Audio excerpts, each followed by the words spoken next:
escalation strategies on demand. This part is all about what to do when there's a partial loss of control. You know, when you had that thought in your head like, my class might be a little loud or it might be distracting the learning environment. So you look to your left and you see your partner teacher look at you to see if you're even in the room, or gives you that everything okay kind of look. In these moments, you have to be quick on your feet. We have to come up with something to say or something to do to bring the voice levels down or change the tone of the room in a cool, calm, professional manner. First off, let's try to change the subject. Changing the subject is often used when you find yourself telling the same students the same thing day in and day out. They just keep repeating the same issues over and over and over again. You see it. You can almost predict when it's about to happen. In these situations, we need to be authentic, not making assumptions about these students, and try not to offer prizes and treats to them as well. Instead, ask questions and get the student to tell you something about themselves. If you're having trouble coming up with questions, I encourage you to spend 2 minutes for 10 days talking about anything other than the content that you teach with this student. You can talk about hobbies or subjects that you know the student is interested in. Fogging or agreeing is a powerful strategy to build rapport with an agitated student. What we do here is find points on which you can agree. At the same time, of course, you must preserve your professional integrity as an educator and therefore cannot falsely express agreement on issues that you in fact disagree with. Here are a few suggestions to find some common ground with the student in response to different situations. For instance, you might agree with the student by saying something like, I can understand why you're upset about losing your mechanical pencil. I would be upset too.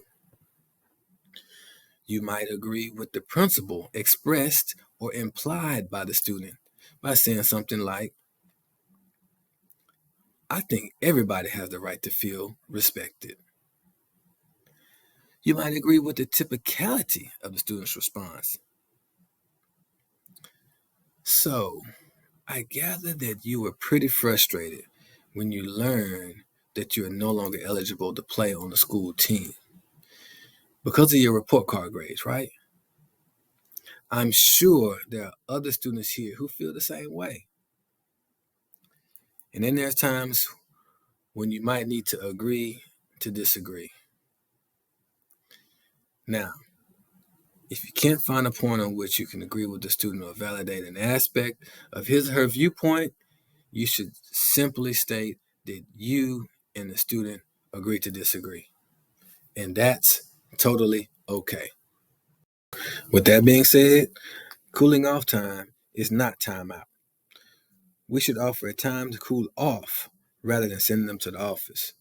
Utilize a space that is safe and away from others for the student to cool off.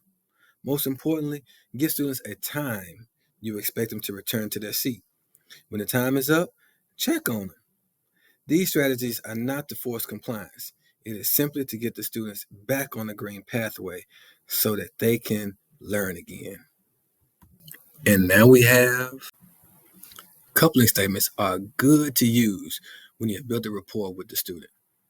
You can use a positive, assertive tone to prompt the student to take responsibility for controlling his or her own behavior. For example, Stacy, it's hard for me to follow what you're saying. You're raising your voice and you're walking around the room. If you sit down and calmly explain what the problem is, I think I can help. Another way is to use a dib-dab statement.